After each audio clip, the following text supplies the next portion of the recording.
Bom dia.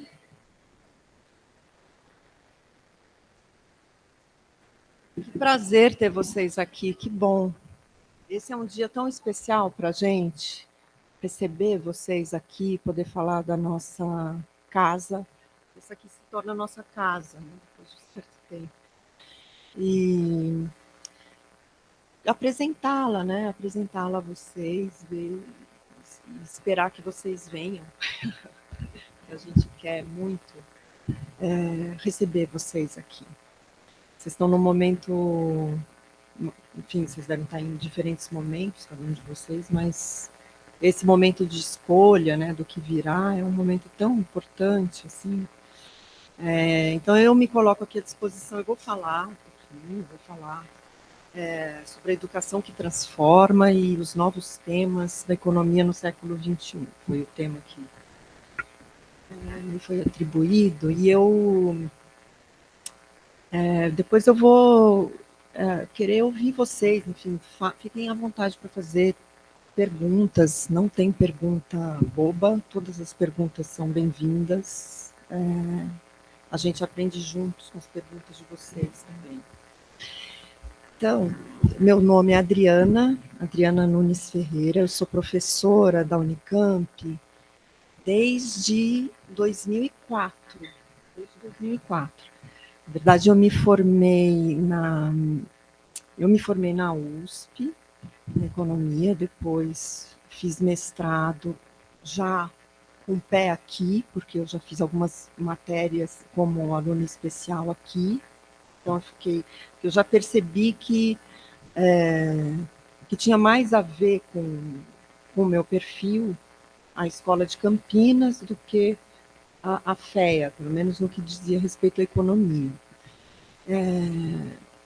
E aí depois eu fiz o doutorado aqui e, e aí já fiz o concurso, estou aqui desde então.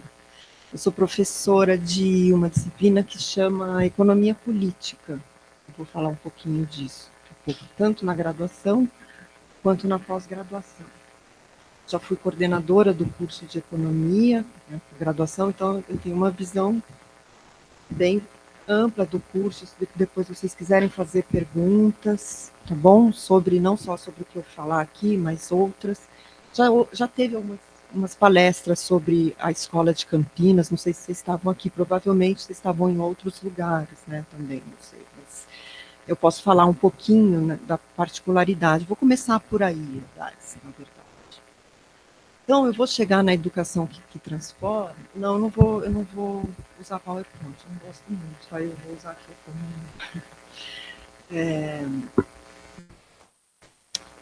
Eu vou começar a falar dos que são esses novos temas de economia, né? Eu vou argumentar que, na verdade, os novos temas são velhos temas, muitas vezes, com caras novas. Porque muitos temas, os temas fundamentais em economia, se repetem, embora claro, né, com outras características, mas fundamentalmente eles se repetem. E, e eu vou escolher um tema que é um tema muito caro à Escola de Campinas, a essa Escola de Economia de Campinas, que é a questão do desenvolvimento. Talvez na fundação dessa escola de pensamento, se vocês abrirem lá a página do Instituto de Economia, é a Escola de Desenvolvimento de Campinas, né? Quer dizer, é isso, é a questão, a questão fundadora, eu diria, desse que foi primeiro um centro de pesquisa e de ensino ainda junto a um instituto, né, de ciências sociais, e depois veio para ser um instituto separado, mas separado do prédio das ciências sociais, mas aqui a gente entende realmente a economia como uma ciência social. Então, a questão do desenvolvimento é uma questão norteadora da reflexão em economia aqui nesse instituto desde o seu nascimento. Que questão do desenvolvimento? Então, aqui é um desenvolvimento inclusivo. O objetivo desses autores a refletir sobre isso era como,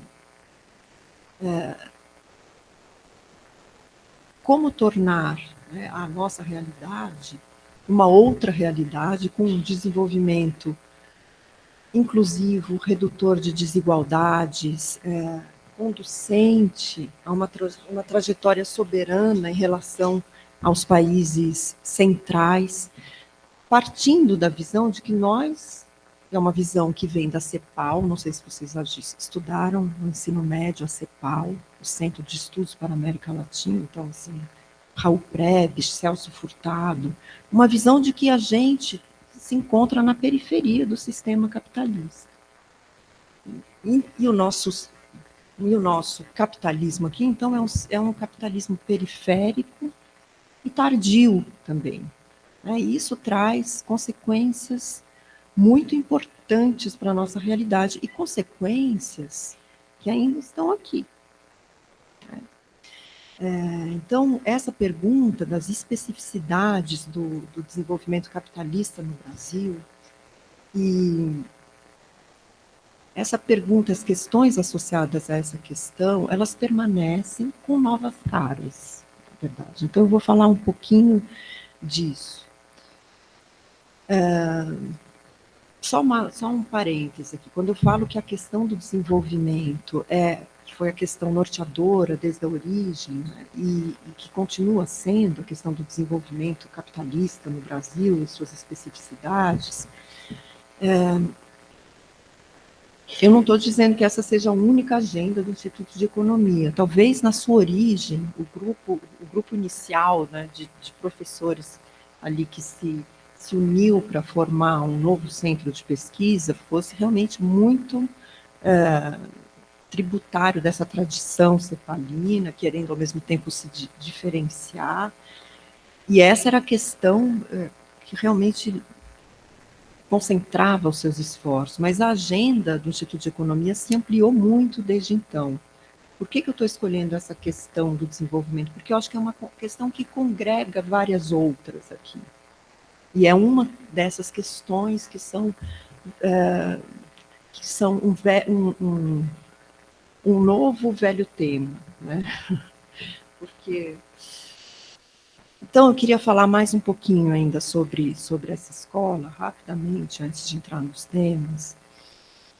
Qual é o método que é utilizado para abordar essa questão do desenvolvimento? A gente tem, quando fala assim, eu estudo economia, eu tive experiências muito distintas de estudo de economia. Por exemplo, quando eu fiz a graduação, o mestrado na FEA, eu tive um outro jeito de estudar economia. Né? Aqui tem, então são diferentes escolas de economia, têm diferentes formas de entender o seu objeto. Então, na análise do desenvolvimento, a gente parte aqui de um método que a gente chama histórico-estrutural, quer dizer, partir da nossa estrutura concreta, específica de país periférico e com desenvolvimento tardio, com industrialização tardia, para daí tentar compreender essa realidade, as mudanças nessa estrutura ao longo da história. Então, esse é um primeiro. O estudo da economia não pode ser divorciado da compreensão das estruturas e da história também. Todas essas estruturas, elas têm que ser entendidas como dinâmicas. Algumas permanecem, né, tem uma estrutura que permanece, mas ela se move também. E uma outra chave importante metodológica que eu quero só ressaltar aqui antes da gente entrar nos temas, é essa chave da economia política. Ou seja, tem uma visão aqui de que não é possível separar a economia da política. O que isso quer dizer? Tem a ver com aquilo que eu falei, que a economia é uma ciência social. Então, tem a visão de que não é possível construir categorias econômicas sem levar em consideração a dimensão do poder. É isso que é política, né? Dimensão do poder. Então, essas categorias que a gente utiliza, né? Então a gente tem algumas,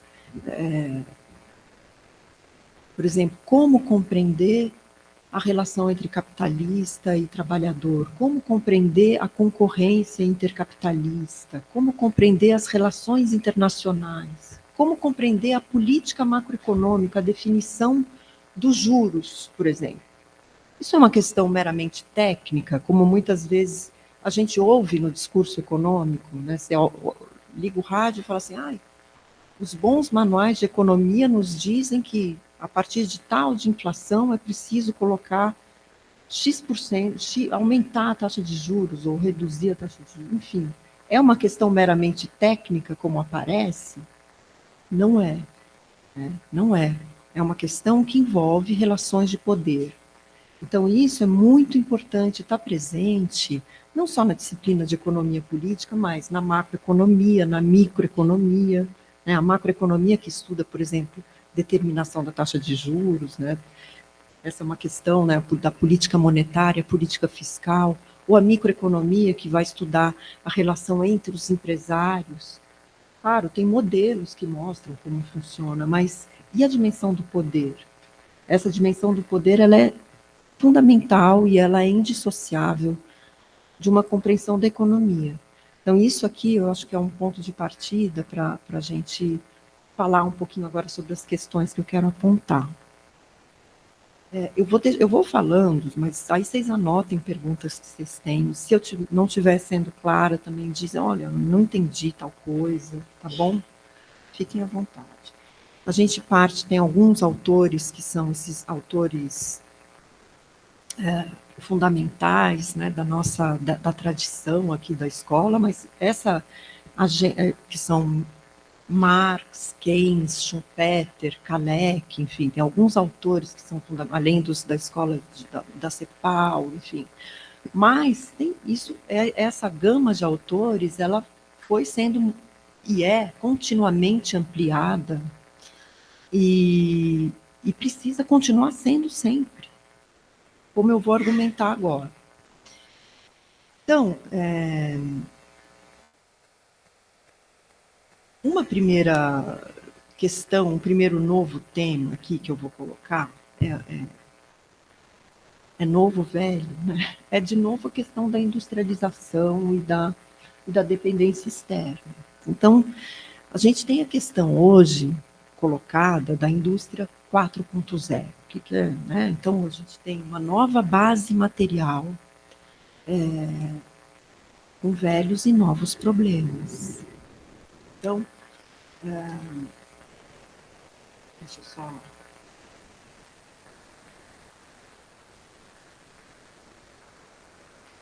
A gente tem uma nova revolução tecnológica, não sei se eu estou... Tecnologias digitais, inteligência artificial, internet das coisas, enfim. Novas formas de captar, processar, utilizar informações e, fundamentalmente, uma nova forma de gerar riqueza.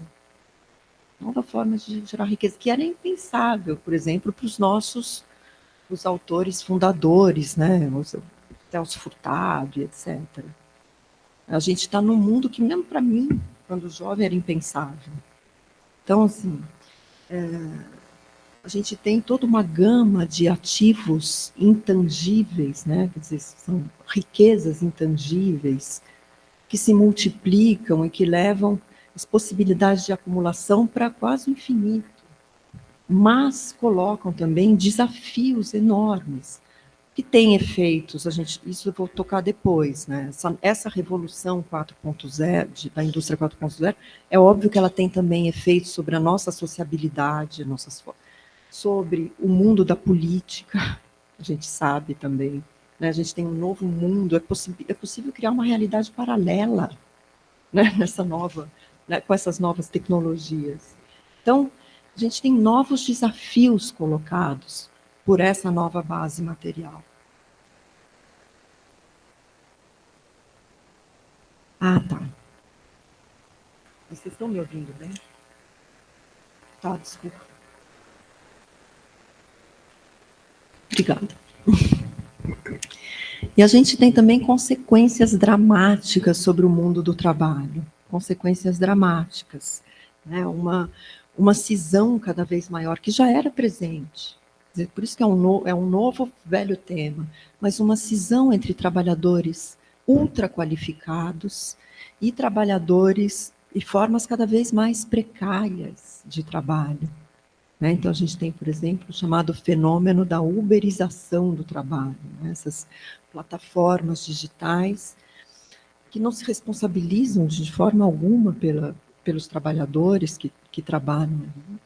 Eu vou até contar uma história, né? A gente, durante a pandemia, tinha um projeto de acompanhamento de testagem de entregadores. Né? A gente fez um dos trabalhos de extensão que a universidade faz e fez, que se liga também às nossas atividades de pesquisa e de ensino. Né? São indissociáveis essas três dimensões. Mas tinha esse trabalho que era importante durante a pandemia. E aí, o que aconteceu? As pessoas que iam lá para... os médicos e enfermeiros que foram coletar o sangue, iam lá, picavam o dedo do entregador e não saía sangue. E aí, 1, 2, 3, até que uma médica teve a ideia de perguntar: vem cá, você não bebeu água hoje? E aí ele disse assim: mas você acha que a gente pode beber água? Aí ele disse o seguinte, que quando trabalha à noite, ainda é possível beber água, porque pode fazer xixi assim, num lugar escuro, escondido, mas se não durante o dia, se beber água, significa que vai ter vontade de ir ao banheiro, e não tem como parar para ir ao banheiro. Então, essas pessoas aí gerou uma outra agenda de pesquisa, que foi os distúrbios metabólicos, enfim, as consequências nos corpos dessas pessoas, né, de trabalhar no regime de severa desidratação, inclusive causa desorientação, aumenta a possibilidade de acidente, enfim, só um exemplo, né, de novos desafios que surgem, são velhos, mas são novos também. Né? Então, o mundo do trabalho muito impactado, e a velha questão de vamos ser novamente, né, continuar sendo usuários da tecnologia, ou vamos nós gerar a tecnologia. E para isso precisa de política de Estado, precisa de política industrial, precisa de vontade política para começar. Né? Então, essa ideia de que existe um mercado que floresce, né, sem um Estado, é uma falsa ideia. Né? O mercado ele nasce a partir de ações do Estado. Então, que mercado vai ser esse? Vai ser um mercado dependente das tecnologias importadas, ou a gente vai, o mercado é um Estado, né, um país dependente das tecnologias importadas, ou a gente vai construir uma realidade mais soberana. Então, novos desafios são colocados, a pandemia nos colocou diante disso, aliás, né? Quer dizer, a importância da gente gerar nossas próprias tecnologias. Então, tem muita agenda de pesquisa nisso. Quais são as políticas de Estado conducentes a um desenvolvimento menos subalterno nesse mundo com essa nova base material? Por outro lado, quais são as políticas importantes para a gente contrarrestar os efeitos deletérios, os efeitos sociais deletérios dessas formas cada vez mais precarizadas de trabalho? Então, tem, por exemplo, a proposta do Estado como empregador de última instância. O que é isso? Uma proposta de que o Estado tem um papel aí a garantir emprego. Um emprego digno e um salário digno, que seria um parâmetro, né, um patamar mínimo a partir do qual todo o mercado, o setor privado, teria que empregar a partir daquele patamar de salário. A gente tem já muito bem estabelecido na teoria econômica e na prática política o Estado como financiador, né,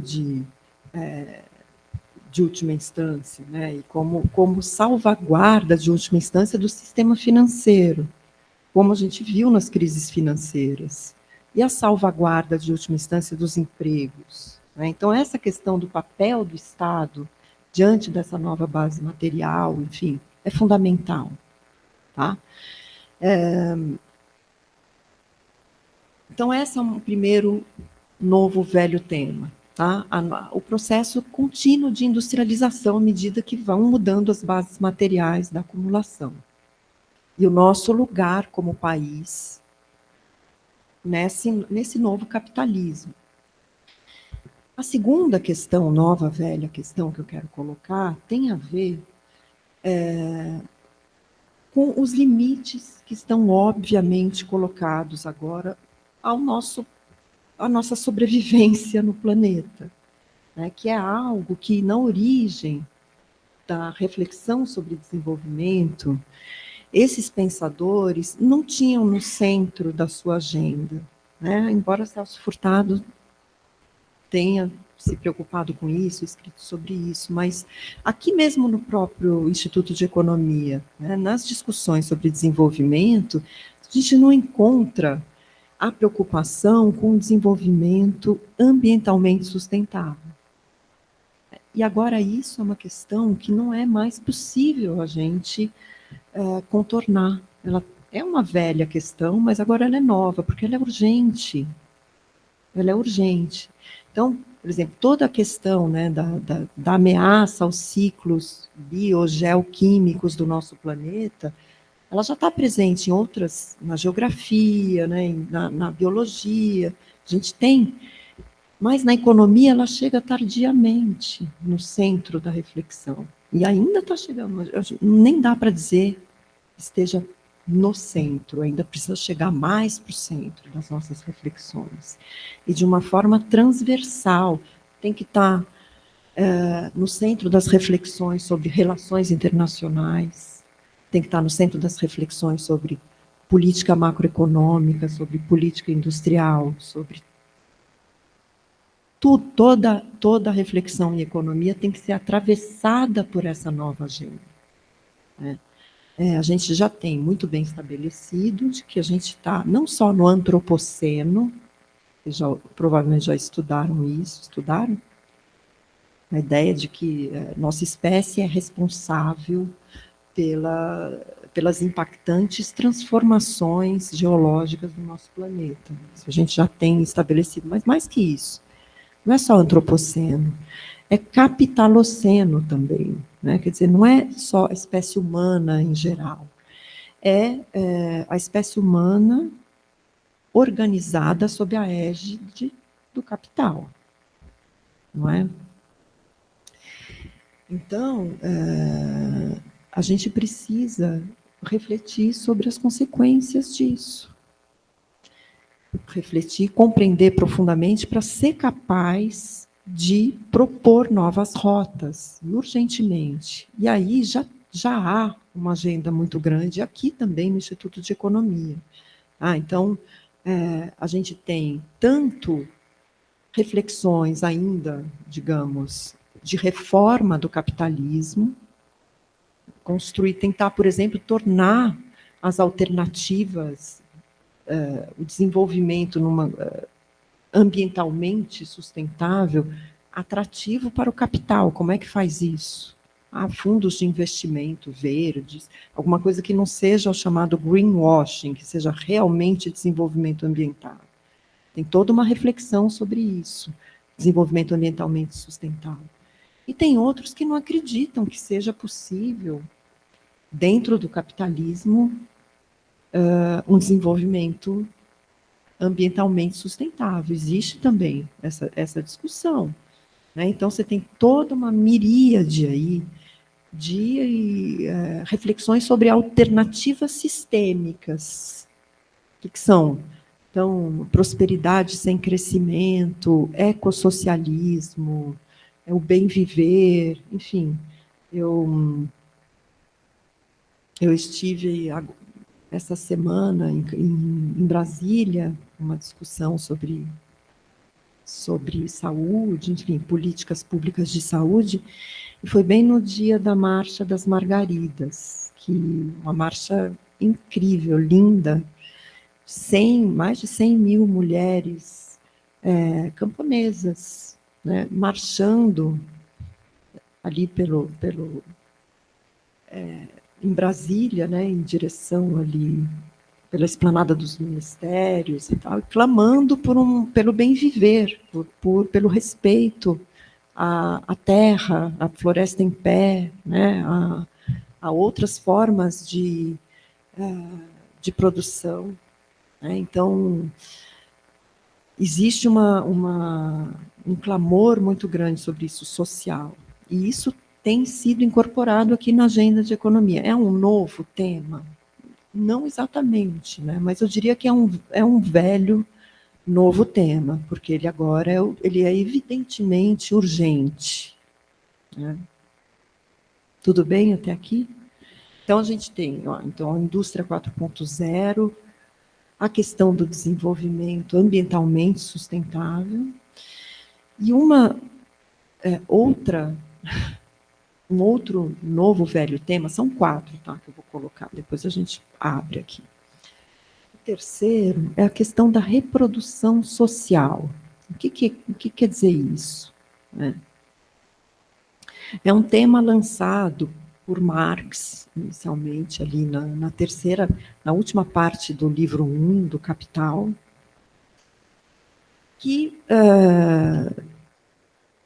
em que Marx reflete sobre quais são as consequências para a classe trabalhadora e para a reprodução dessa sociedade, quais são as consequências da acumulação de capital para a sociedade em que a gente vive. E ele chega à conclusão de que, necessariamente, há uma polarização entre riqueza, de um lado, e pobreza, de outro. E que isso não é um problema, digamos, um mau funcionamento do capitalismo. Não, é parte do pleno funcionamento do capitalismo. O capitalismo engendra essa polarização. E agora, esse recorte de classe social, ele é fundamental, mas ele precisa ser enriquecido por outros recortes. E essa é uma demanda social também. Então, que recorte? O recorte de gênero, o recorte de raça. Né? Então, há determinações da nossa forma da nossa reprodução social, ou seja, como é que a nossa sociedade se reproduz ao longo do tempo, quais são as características dela ao longo do tempo, que não dizem só respeito ao recorte de classe, mas muitas vezes as intersecções entre esses diferentes recortes. O recorte de gênero e o recorte de raça também são fundamentais. Então, novas leituras têm sido chamadas aí no curso de economia política, por exemplo. Não é mais possível a gente ignorar o chamado trabalho reprodutivo, né, que é o trabalho do cuidado que culturalmente, socialmente, sempre foi atribuído às mulheres. Não é possível ignorar o que isso causa na nossa conformação social. Assim como não é possível ignorar a enorme fratura social que existe por causa por causa da racialidade, né, da racialização da sociedade. Como é que é? Como é que a gente lida com isso? Para pensar a nossa sociedade, para pensar políticas para lidar com as enormes injustiças sociais, que não são só de classe, elas são atravessadas também por gênero e raça, e mais sexualidade, enfim, e mais muitas outras. Né? A gente precisa levar em conta, e aí, isso é muito legal, assim, porque é uma demanda que já está presente na nossa sociedade, mas chegou aqui, na Unicamp, muito fortemente, eu diria, graças à política de cotas. Então, quando entra a política de cotas e, de fato, a nossa sala de aula vai mudando de cor. A gente tem também os indígenas, a gente tem o vestibular indígenas, temos quase 500 indígenas aqui já estudando. A gente, novas agendas se abrem. E é um novo tema? Não, é muito velho. Mas é novo no sentido de que ele é urgente também. De que há uma demanda social premente para a gente introduzir essas dimensões no nosso corpus de teoria econômica e de reflexão econômica. É fundamental para tornar mais rico e melhor e mais profunda a nossa capacidade de compreensão e de intervenção na sociedade. Né? Então, os nossos cursos têm sido enriquecidos com isso. Não só tem curso de economia feminista, tem curso de reflexão também sobre racismo estrutural, etc. Mas, mais que isso, essas dimensões têm sido incorporadas em várias disciplinas, porque é fundamental. E aí, então, a gente teve indústria 4.0, desenvolvimento ambientalmente sustentável, a questão da reprodução social, e o quarto elemento que eu quero colocar aqui para vocês é a dimensão do neoliberalismo. Porque isso também não estava no centro das reflexões dos nossos autores, digamos, originais, dos fundadores dessa escola, mas é uma reflexão fundamental. Muitos desses autores e muitas pessoas, quando a gente fala de neoliberalismo, principalmente em economia, pensam em neoliberalismo como uma política neoliberal, uma política econômica neoliberal, que seria o quê? Seria todo aquele conjunto de prescrições, de privatização, abertura comercial, liberalização financeira, desregulamentação, né? Aliás, na verdade, é uma re-regulamentação trabalhista. Tudo isso seriam políticas neoliberais. É verdade, isso faz parte do neoliberalismo, mas o neoliberalismo vai muito além disso. O neoliberalismo, e aqui a gente, de novo, tem que chamar outros autores. Tem que chamar outros autores que trazem, por exemplo, a contribuição de Foucault, né? Para pensar o neoliberalismo como uma nova razão do mundo, uma nova forma de governo de si e dos outros, né? Uma nova governamentalidade, como ele diz. E aí a gente também tem introduzido esses autores, não só em disciplinas específicas, a gente ministra disciplinas específicas sobre isso. Desculpa, tem uma formiga. Mas a gente introduz essa reflexão também nas outras disciplinas. Não? Na disciplina de economia política, é uma disciplina hoje que incorpora essa reflexão sobre... Porque se a gente quer entender a sociedade em que a gente vive, a gente precisa entender esses mecanismos de subjetivação. Como é que a gente incorpora essa ideia de que a gente precisa viver num mundo que é regido por uma concorrência generalizada. E que a concorrência generalizada é o novo padrão de sociabilidade que se impõe, não há outra forma. Todos têm que se tornar empresários de si mesmos. Eu vou até ler aqui vou chamar Dardot e Laval, são dois autores franceses, eles são engraçados, eles dizem que... Eles têm muitas reflexões que vêm de Marx e muitas que vêm de Foucault. Então, eles dizem assim, bom, os Foucaultianos acham que a gente é marxista e brigam com a gente. E os marxistas acham que a gente é Foucaultiano e brigam com a gente também. Todo mundo briga com a gente, mas eles são excelentes e eles têm um livro que se chama A Nova Razão do Mundo, que é hoje uma referência nessa reflexão sobre neoliberalismo, vários outros também, o Ed Brown, enfim, vários outros. Mas ele diz assim, né? O neoliberalismo pode ser definido como um conjunto de discursos, práticas e dispositivos que determinam um novo modo de governo dos homens, segundo o princípio universal da concorrência.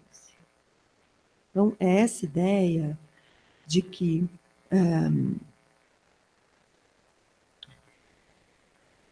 a concorrência é o novo organizador por excelência, não só das relações entre as pessoas, mas, mais grave que isso, da relação de nós com a gente, da gente com a gente mesmo, né? Isso é muito grave e muito adoecedor, né? Então, contrariamente ao que também a gente poderia pensar, o neoliberalismo é a ausência de Estado. Não, a gente tem um Estado muito forte, né, que impõe esses mecanismos de subjetivação. Só que é um Estado que também é regido por essa lei da concorrência, tem metas de desempenho, né, metas, ele é avaliado dessa forma, e isso vai corroendo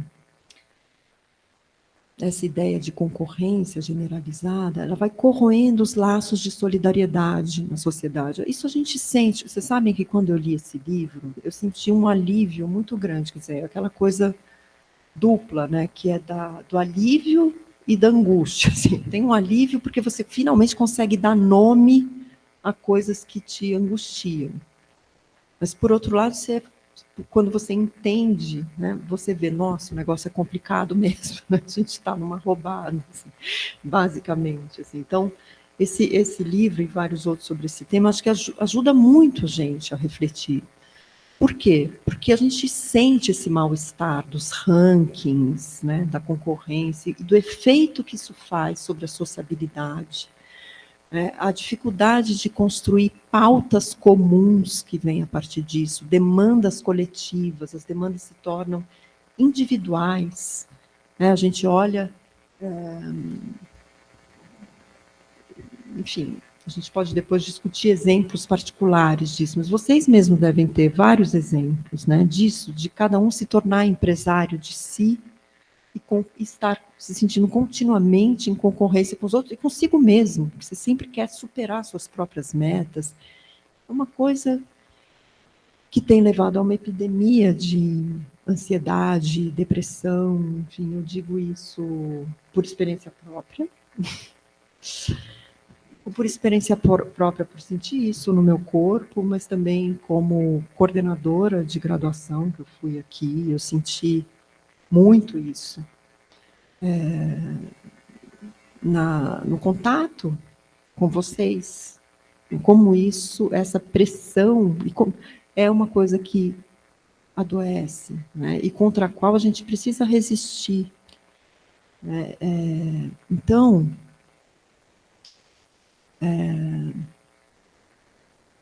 e eu preciso dizer mais uma coisa. A consequência política, né, a consequência política dessa dificuldade de construir pautas coletivas é um esvaziamento da democracia. É um esvaziamento da democracia. E a gente vê as consequências disso. A gente vê muitas vezes, né, bom, quando a gente vê pessoas que são eleitas ou que se chamam, por exemplo, bons gestores, né? Não é uma pessoa que vai olhar para pautas realmente, mas sou um bom gestor, né? Um bom administrador, né? Um bom empresário de mim mesmo. Ou são pessoas que falam muito mais com o ressentimento que vai surgindo, né, na nossa na nossa sociedade, né, a partir dessa solidão, da ausência de fraternidade, da ausência de pertencimento, da ausência do enfraquecimento dos laços de solidariedade. Né? Então, a democracia vai ficando, ela se torna um invólucro um pouco vazio, porque as pessoas vão se distanciando cinicamente assim da esfera da política, vão se desinvestindo afetivamente dessa esfera. Ah, não é comigo, qualquer um, não vai fazer diferença, vou chutar o balde, vou isso aqui. Isso é muito perigoso para a nossa sociedade, a gente já viu isso. Né? A gente já viu. Então, dito isso, eu queria falar dessa educação que transforma. Né? Eu acho que a educação que transforma é uma educação que,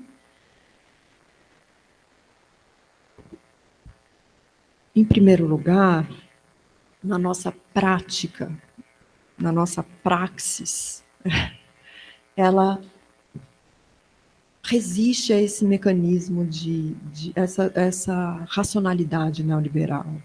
Ela valoriza o fazer comum, né, as reflexões conjuntas, as pautas coletivas. Ela tem uma educação que liberta necessariamente, ela tem que passar por isso. E vocês vão ver, eu não quero iludir vocês, que aqui na universidade, qualquer uma, a gente tem as pressões neoliberais presentes, mas a universidade ela é também um locus de possibilidade de uma outra racionalidade. Né? Aliás, o que eu estou chamando de comum é o que esses e outros autores, a Silvia Federici, outros, o comum, a prática do comum, eles dizem que é a nova forma de revolução do século XXI. Né? Por quê? Porque é isso, é a resistência contra essa forma de racionalidade neoliberal. Então, são os coletivos, né? A gente tem vários exemplos aqui, são todas as formas de fazer comum, são formas, novas formas de produzir conhecimento e produzir afetos. Né? E esse é um locus privilegiado para isso. Então, eu acho que a educação que transforma, ela é necessariamente feita assim. Mesmo com as pressões que vêm, né? Essas pressões dos rankings, de ser empresário de si mesmo, de ter sucesso, disso e aquilo, precisa cultivar esse fazer comum. E isso tem um lugar privilegiado aqui. Então, essa é uma educação que transforma, necessariamente. E a educação que transforma, ela é também uma educação que se debruça sobre temas a partir dos quais a gente pode transformar a nossa sociedade. Acho que também isso necessariamente, de várias formas possíveis, mas transformar, eu diria, numa direção de uma sociedade mais solidária, mais justa, menos desigual. A minha definição de educação que transforma é essa. Né? Claro que alguém pode dizer que a educação que transforma é uma educação que vai transformar vocês num líder, né? Uma pessoa que supera todas as metas da empresa, que tem várias formas, né? Eu vejo assim, sejam propagandas de escola, tenha o privilégio, né, de estudar numa escola, para tornar seu filho um campeão, né? O que é um campeão? Né? Assim, quer dizer, existe essa. Tem várias formas, né? A gente pode pensar em várias definições de educação que transforma. A minha é essa. É uma educação que privilegia o fazer comum em direção a uma sociedade mais justa e solidária. É isso. Eu vou terminar aqui com uma.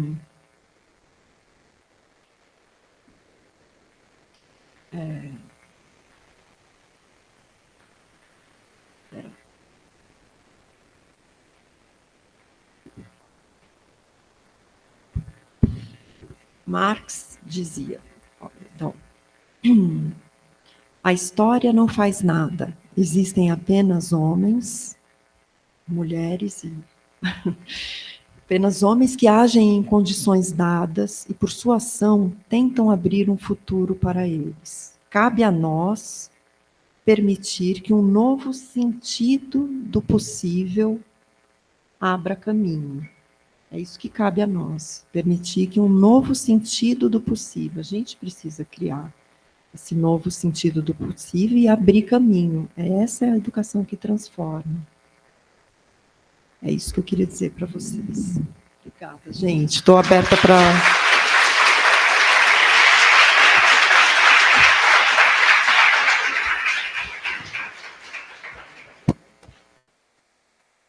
Oi, Adriano. Vamos abrir para perguntas da plateia? Claro. Então, se alguém tiver alguma pergunta, pode levantar a mão, eu levo o microfone. Vou ficar de olho no chat também, sem pergunta. Por favor, se identifiquem antes de fazer a pergunta.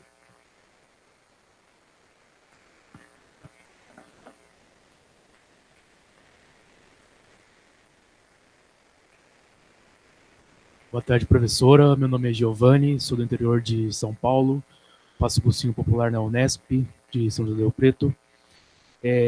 Uma pergunta sobre graduação, primeiro, que você contou que você se formou na FEA, né, na USP. Eu queria que você diferenciasse para a gente essa escola de pensamento econômico, se assim posso colocar, entre a FEA e a Unicamp, já que você já foi coordenadora de graduação, né, coordenadora de economia aqui na Unicamp. E eu tenho uma segunda pergunta que é sobre a economia sustentável, que eu queria que você relacionasse a chegada da economia sustentável no Brasil como uma periférico, né? Um país periférico no capitalismo.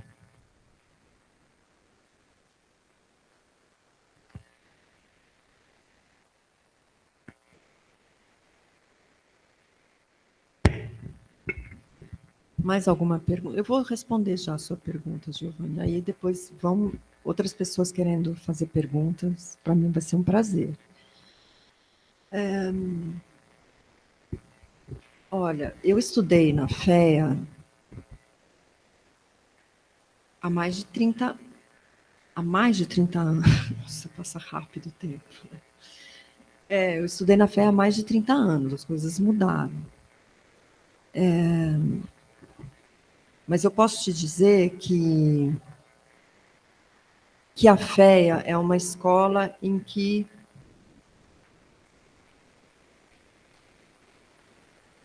no corpo do curso não há muito menos história, né? Então, assim, essa compreensão que eu falei para vocês, né, de que a economia não pode ser divorciada da história e a economia não pode ser divorciada da política, eu acho que ela está muito menos presente. Eu diria que o aluno da FEA é um aluno que vai ter muito mais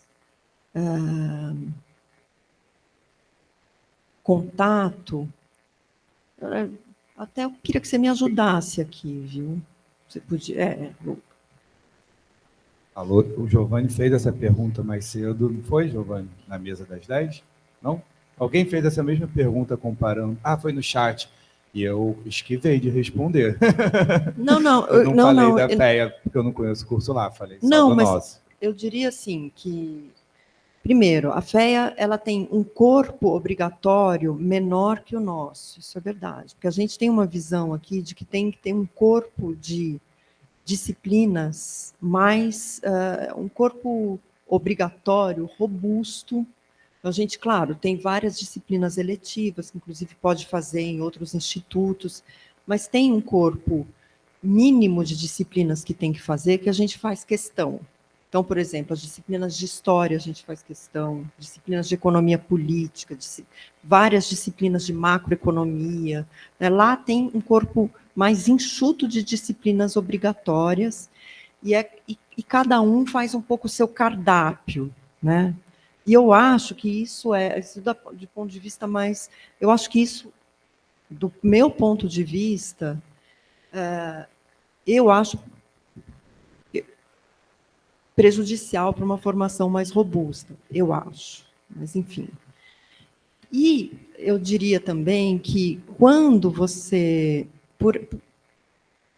faz essa escolha de deixar a parte obrigatória muito mais enxuta, e o mercado, eu diria assim, as escolhas das disciplinas eletivas, elas acabam recaindo mais sobre disciplinas que vão ter uma aplicabilidade mais direta e imediata sobre o mercado de trabalho. Então, muita coisa de economia, a gente tem aqui também, mas lá, muito cedo, já entra para disciplinas de mercado financeiro, de administração, enfim, antes de ter uma visão mais robusta sobre o sistema, sobre uma formação mais robusta. Então, ele foi ficando um curso mais árido, eu diria, de economia. Economia muito também como uma técnica, e esse lado de reflexão mais histórica e mais de economia política foi sendo gradualmente esvaziado. Em termos de teoria, é uma teoria que a gente chamaria predominantemente ortodoxa, tá? Contrariamente aqui, que a gente tem uma disciplina, um corpo majoritariamente não ortodoxo. Então, é muito diferente. Eu digo majoritariamente porque tem professores, inclusive, de uma nova geração lá, que chegaram e dando um respiro novo, tá? que tem uma formação não ortodoxa. Mas eu acho que, assim, se a gente olhar, é um curso mais ortodoxo e flexível, que acaba levando a disciplinas mais ligadas ao mercado, às necessidades do mercado, entendeu? Do que o nosso. Eu diria isso. Não sei se você não concorda, Lucas. Só para me apresentar, quem não estava de manhã, meu nome é Lucas, sou professor aqui do Instituto e atual coordenador do curso de graduação. Não, de manhã eu só não falei do da USP, não é que eu não concordo, não, só não pediram essa comparação, eu falei só do nosso, isso que eu quis dizer. Mas você escapou da comparação. Eu escapei da comparação. Você sabe que tem uma rixa, né? Mas eu sou filha das duas escolas, então, e eu aprendi muito agora. Por exemplo, as professoras com quem eu mais aprendi, elas acabaram saindo da fé e foram dar aula nas sociais, porque na fé o espaço foi se estreitando. Mas essa é a minha experiência, tá? Essa foi a minha experiência. A segunda questão é sobre economia sustentável, país periférico, né? A chegada da economia sustentável, a gente tem uma história a história da separação, né, dos camponeses dos seus meios de produção no capitalismo, ela é dramática, violenta, em todo o mundo onde reina o capitalismo. Mas, numa sociedade periférica, ela foi mais violenta ainda, essa separação dos camponeses em relação dos seus meios de produção, porque a gente tem um outro atravessamento que é uma industrialização tardia e periférica, como eu falei na apresentação, né? Então, já utilizando uma tecnologia que tinha muito pouco a ver com a nossa base social, nada a ver com a nossa base social. Então, as pessoas foram expulsas do campo e arrancadas, né, dos meios de produção, obrigadas a vender sua força de trabalho em condições muito, muito precárias. Então, a volta, isso que você fala, a chegada da economia solidária, é algo também de resgate dessa dignidade das condições de trabalho das pessoas ligadas à terra, né? Quer dizer, são pessoas que nunca se viram realmente incluídas no nosso capitalismo periférico e tardio aqui. Então, a economia sustentável, ela resgata, ela tem esse papel importante e ela também abre, de fato, possibilidades econômicas muito, muito importantes para o nosso país. A gente tem, de fato, no capitalismo de hoje, possibilidade de ter um diferencial que é valorizado economicamente a partir de uma agroecologia, de nós. A gente tem campeão, o MST é ganhador de prêmios de agroecologia, né? É um grande exportador de arroz. Então, a gente tem uma tecnologia social que que não tem em nenhum lugar no mundo, desse jeito que a gente tem aqui. Então, a gente tem uma potência aqui que ela precisa ser valorizada. E tem sido agora, enfim, começará a ser por meio de políticas públicas, de novo. Né? Não tem separação entre Estado e mercado. O mercado ele não nasce espontaneamente, precisa de Estado, precisa de política de Estado. Então, precisa de política de Estado para valorizar essa economia sustentável. Bom, isso é o que me vem à cabeça, não sei se era o que você queria, por onde você queria ir.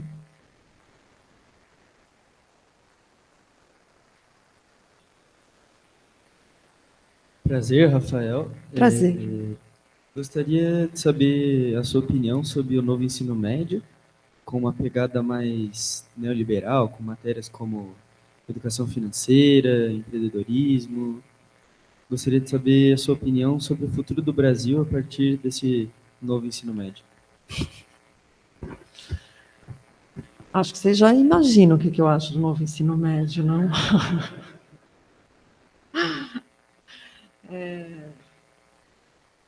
Empreendedorismo, né? Empreendedorismo. Então, essa é a tradução, né, desses mecanismos, desses dispositivos, né, de subjetivação neoliberal. É exatamente um exemplo de mecanismos de subjetivação neoliberal. Eu acho que a gente precisa resistir a isso. Você sabe que eu conheci uma estudante de uma escola técnica que é lá em São Paulo, chama Guaraci, enfim, não ensino. E eles fizeram uma coisa interessantíssima. Na disciplina sobre empreendedorismo, eles leram Dardot e Laval, Foucault, Wendy Brown, eles fizeram uma crítica ao empreendedorismo. Né? Mas isso, enfim, foi essa escola. Né? Mas eu acho que a gente precisa brigar para desmanchar, ou reverter o estrago desse novo ensino médio. Ou olhar para isso, se for inevitável estudar isso, olhem criticamente, leiam isso, mas leiam a crítica a isso. Vão ler Dardot e Laval, A Nova Razão do Mundo. Leiam isso como a nova razão a nova neoliberalismo, a nova razão do mundo. Aí vocês vão poder estudar isso criticamente, olhando, falando, tá vendo? Estou sendo obrigado a estudar isso, mas olha aqui, eu estou entendendo que por que isso, por que tem esse discurso, a que serve esse discurso, né? Enquanto isso, a gente vai brigando para desmontar esse modelo, que é absolutamente nefasto. Duas perguntas, tem uma aqui e outra ali na frente, mais uma terceira, quarta, temos bastante perguntas. Você quer coletar algumas e responder de uma vez ou a gente continua assim, Adriana? Não, pode ir Vamos um por indo um. assim? Vocês que... Quem é o próximo? Boa tarde, professor. Boa tarde. Me chamo Miguel, eu tenho 18 anos, estou fazendo cursinho no centro, ali na Cooperativa do Saber, onde era o antigo DCE, né, da Unicamp. Sim. A gente lá no centro observa uma realidade assim díspara assim, em relação ao resto de Campinas, que é uma segregação social muito colada, sabe, muito próxima uma da outra, porque se atravessa para lá da prefeitura tem o Cambuí, de classe média, média alta, e você passa para cá da prefeitura, 2, 3 moradores de rua por esquina. É uma situação realmente muito triste, muito pesada. E já aproveitando para tirar um pouco de dúvida sobre um tema que vai ser cobrado no edital, que é formas de violência e segregação urbana.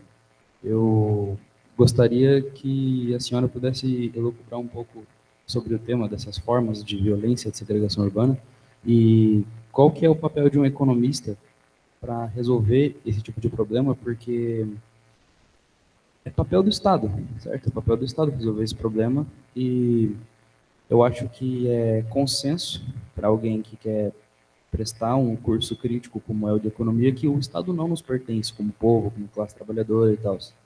Então eu gostaria de saber como um profissional, economista e tal, poderia agir em relação a essa situação. E a minha segunda dúvida, você no começo da palestra falou sobre a posição do Brasil sobre no contexto internacional, né? Como o país da periferia do capitalismo, e depois falou sobre o desenvolvimento sustentável e tal, também aproveitando de um ponto que vai ser cobrado no edital. Quais são as formas que nós, como um país periférico, podemos nos inserir nesse diálogo sobre o meio ambiente? E se você enxerga que nesse novo governo vem vindo avanços nesse sentido, ou se não, enfim, é isso.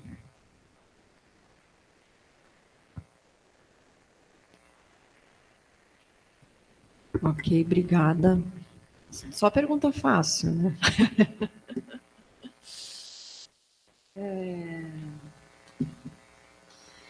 Formas de violência e segregação urbana. As cidades, elas são muito um retrato, né? Então, um retrato das formas de acumulação, né? Do capital e do efeito que isso tem sobre a sociedade, né? Então, as formas de violência e segregação urbana são, na verdade, resultado da forma de acumulação do capital, por exemplo, os interesses, né, de ocupação do território, de construção e etc., que são muito divorciados dos interesses sociais.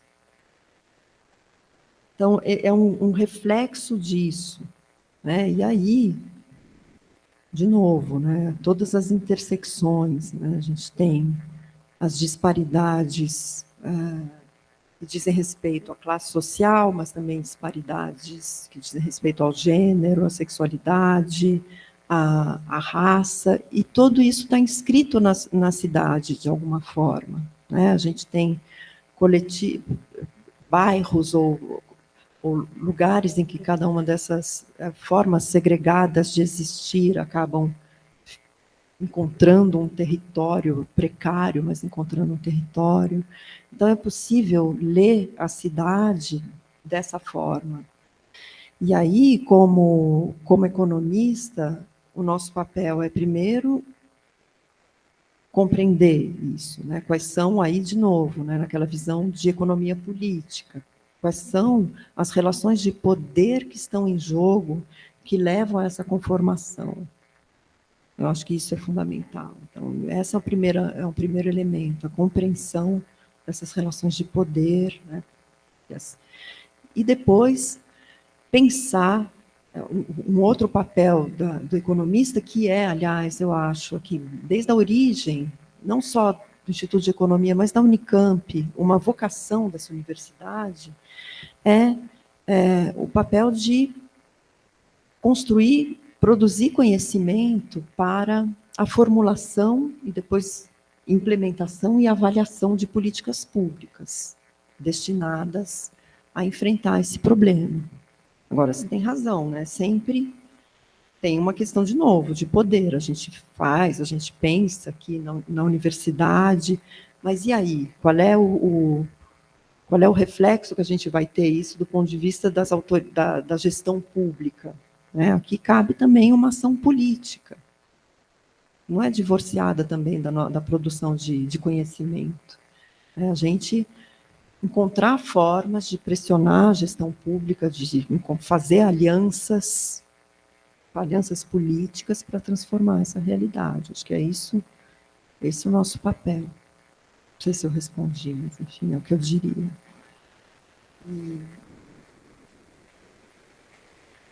Aí, quem falou sobre o meio ambiente? Você, não, meio ambiente, né? Tem o meio ambiente. Como a gente se inserir no relação, como o país pode se inserir, né, em relação aos outros países nesse diálogo sobre o meio ambiente. Eu acho que a gente tem aqui uma possibilidade de... A gente tem um poder aqui, que é a floresta amazônica, né? Eu diria assim, a gente tem um poder e um desafio enorme, né? Então, assim, uma forma da gente se inserir é se juntar a um movimento internacional muito importante de defesa da floresta em pé, né? Que significa também, do ponto de vista econômico, encontrar alternativas econômicas para a vida das pessoas, né, que vivem da floresta, não só da floresta em pé, mas que vivem da exploração dos recursos naturais e, às vezes, exploração deletéria. Então, mas há muitas possibilidades de aliança aqui.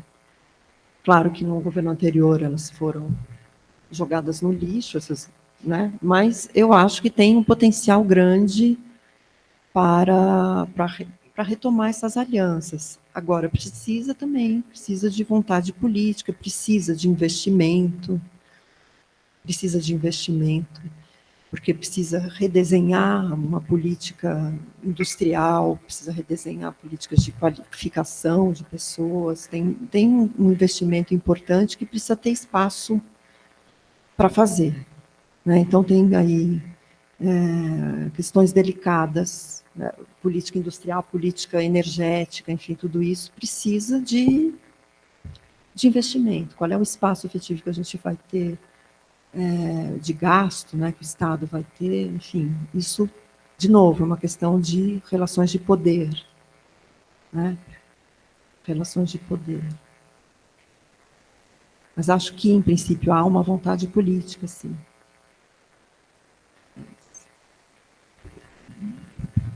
Oi, boa tarde. Eu sou a Maria e eu queria te perguntar um pouco sobre o curso de Relações Internacionais. Eu sei que você falou que tipo não dá para você separar a política da economia e, né, essa visão tipo social, sociedade, tudo. E aí eu queria te perguntar se tipo no curso de Relações Internacionais você acha que tem muita coisa que se assemelha com a economia e óbvio que tipo igual aqui difere da FEA, nos próprios cursos de Relações Internacionais tipo muda de Brasília ou de São Paulo. E aí eu queria saber se você acha que, tipo, até, por exemplo, de São Paulo se bate muito com coisa de economia, de política, como que é?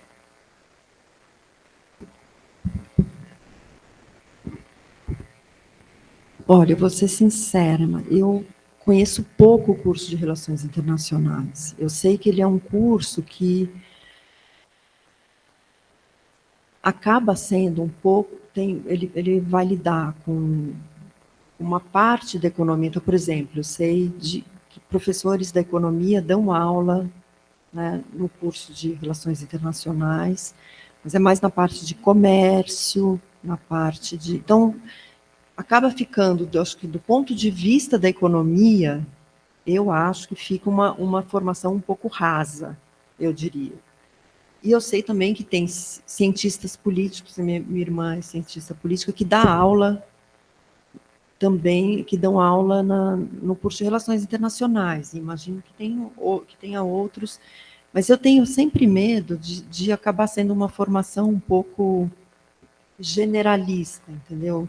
Que se aprofunda pouco. Eu não sei, talvez seja um pouco a minha impressão por ver colegas meus darem disciplinas de serviço lá, né? E aí eu fico sempre com essa sensação que talvez falte um aprofundamento em cada uma delas. Mas isso eu estou sendo até um pouco responsável de dizer, precisaria olhar o currículo e tal. Não sei se você tem mais informações, né? Eu não tenho tanta informação em detalhes, assim, né, porque eu também nunca lecionei em cursos de relações internacionais. O que eu sei é que em diferentes universidades eles têm diferentes caras e tem a ver com a sua origem, né? Então, em Brasília, no UNB, pelo menos tradicionalmente, é um curso voltado para a diplomacia, né? Tá em Brasília. na USP, o que eu também eu conheço, assim, de ouvir falar, que é um curso que tem origem no direito, então ele é mais carregado na questão do direito internacional. Em outras universidades eles vêm da economia, então tem uma carga mais pesada em economia, algumas outras específico em comércio exterior. Então, o pouco que eu sei é que ele é multifacetado, tá? Mas também, novamente, eu não sou nenhum especialista no assunto, nunca dei aula no departamento de relações internacionais, então também te sugeriria buscar alguma informação um pouco mais qualificada do que a minha. Desculpa, mas é realmente, é meio isso, é meio essa impressão, né? Tem colega do curso de Direito que também vai, mas aí eu fico pensando, falta daí filosofia do direito, por exemplo, entendeu? Porque ele vai dar uma aula de direito internacional, mas faltou os fundamentos do direito, sabe? Assim, eu fico sempre com essa sensação, mas isso também é porque sou eu que sou obsessiva e gosto de estudar as coisas muito profundamente, entendeu? É isso. Prazer, meu nome é Arthur, eu sou Sim. estudante de Recursos Humanos da ETEC, aqui curso novo. Essa aqui é a minha primeira palestra, que não tem pergunta, e a primeira matéria do primeiro ano do curso de Recursos Humanos é recrutamento. Eu queria É o quê? Desculpa. É recrutamento e seleção de pessoas. E a primeira pergunta que eu queria saber a sua opinião, é se você acha que essa sociedade periférica que a senhora comentou interfere na empregabilidade com questão focada em qualificações dessas pessoas que vivem na periferia, para entrar em processos seletivos de recrutamento, para ter emprego, vamos dizer assim, né, para esses processos seletivos.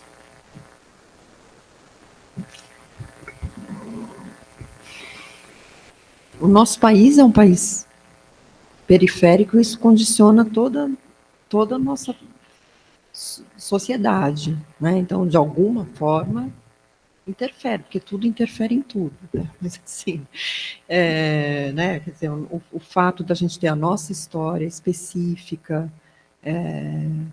da a gente ser um usuário de tecnologia mais do que um produtor de tecnologia, né? Da gente não ser um inovador, mas ser mais produtor, tudo isso é mais usuário. Isso condiciona o tipo de emprego, né, de trabalho que há aqui na nossa sociedade. Agora, dito isso, eu acho que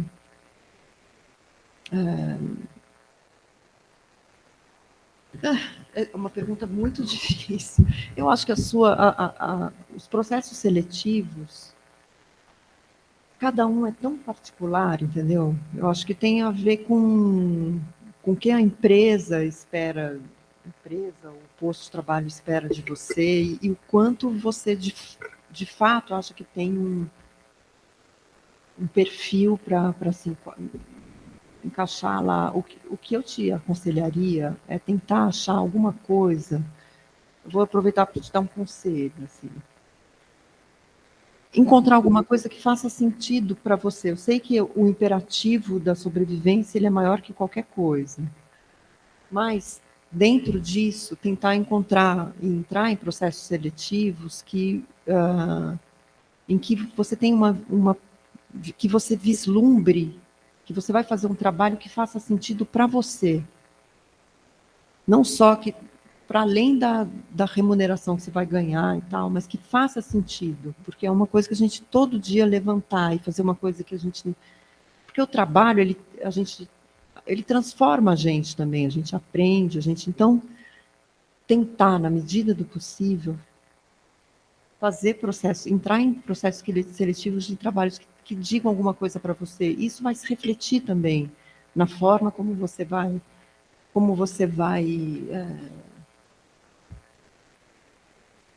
enfrentar esse processo seletivo, entende? Eu só posso dizer isso, assim. Agora, é isso, assim, todos os trabalhos aqui da nossa sociedade estão condicionados pelo fato da gente ser um país que é periférico, né? E é isso. Agora, é aqui que a gente vive. Vamos viver, vamos trabalhar, vamos tentar transformar tudo que for possível transformar, sem se, e na medida do possível, sem se violentar, sem fazer alguma coisa que não faça sentido nenhum para você. A gente tem ainda 3 perguntas, tem uma ali, tem uma aqui e tem uma no outro auditório. Pela ordem que me apareceu, a primeira aqui, depois auditório, depois a sua, tá bom?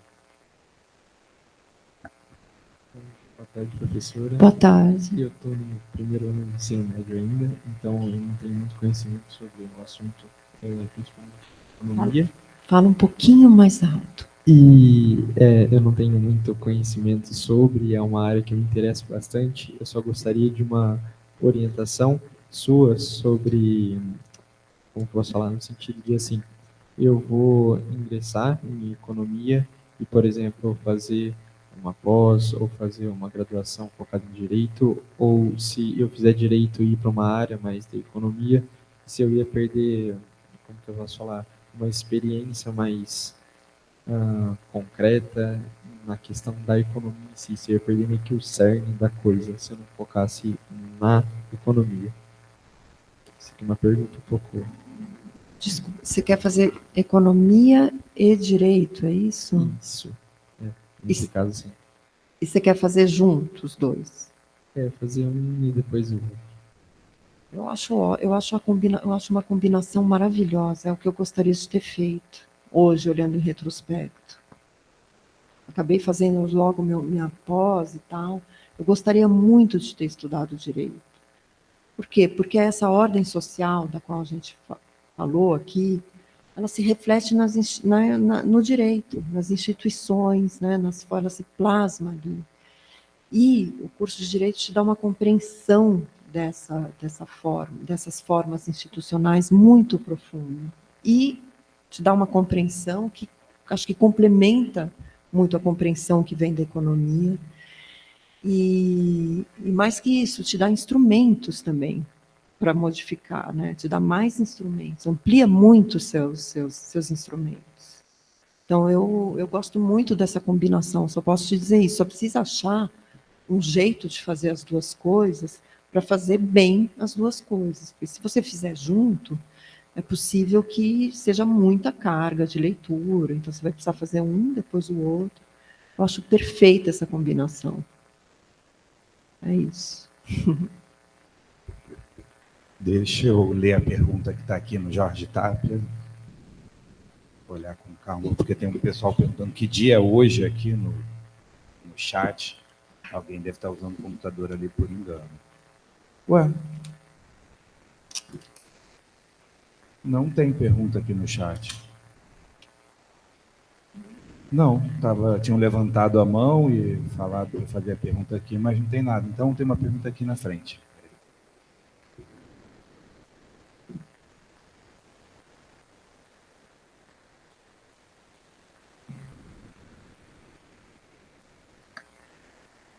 Oi, meu nome é Maria Eduarda.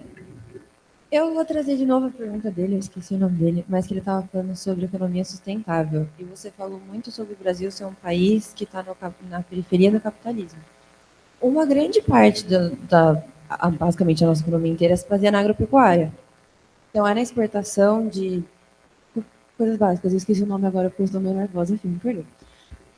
Mas a gente ser um país que produz e exporta muito esses materiais básicos que vêm do desgastamento de florestas, de pastos, não atrapalha muito essa parte da economia sustentável, porque fica difícil você manter o dinheiro aqui e ainda tem uma cobrança internacional muito grande em manter as florestas em pé, o que é correto, porque a gente precisa salvar o meio ambiente, é uma coisa muito nítida, mas isso é uma coisa que me confunde muito, tipo, como equilibrar essa parte do ter uma economia baseada nisso e ao mesmo tempo salvar isso. Enfim, era isso.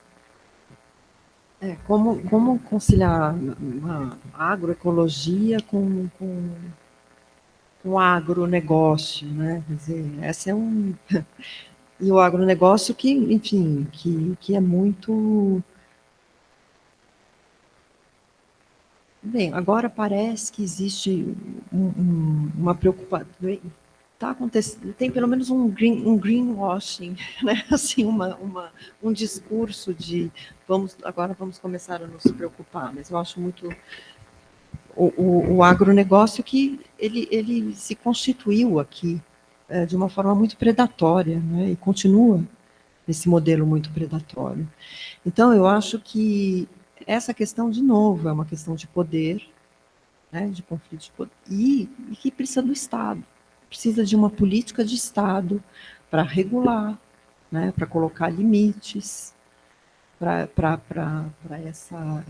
essa expansão predatória, né, que é o modelo há 500 anos aqui, né, a gente basicamente é um modelo que existe há 500 anos. Então, assim, precisa de Estado, de política de Estado para colocar limites.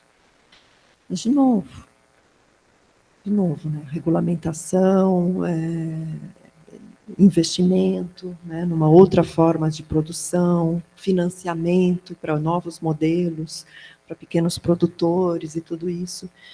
Tudo isso depende de encontrar espaço político para fazer isso. Eu acho, em princípio, que há vontade política nesse governo. Nesse governo, eu acho que há vontade política. Mas há empecilhos políticos também. A gente tem, enfim, um Congresso muito complicado, a gente tem várias pressões que vêm de vários lados aí. Mas acho que, de novo, né, estou falando de Estado, mas tem sempre isso, como eu contei para vocês, da Marcha das Margaridas, tem as pressões políticas da sociedade, que tem que continuar, e a gente tem um papel de continuar fazendo as nossas reivindicações, encontrar alianças, né, fazer alianças. É assim, a luta política não pode descansar nunca, desde a nossa micropolítica cotidiana até em outras esferas. Mas é sempre uma luta política. É isso. Pessoal, mais alguma pergunta? Acho que no chat também não teve. Se não, encerramos por aqui. Adriana, muito obrigado pela palestra. Muito obrigada, gente. Prazer.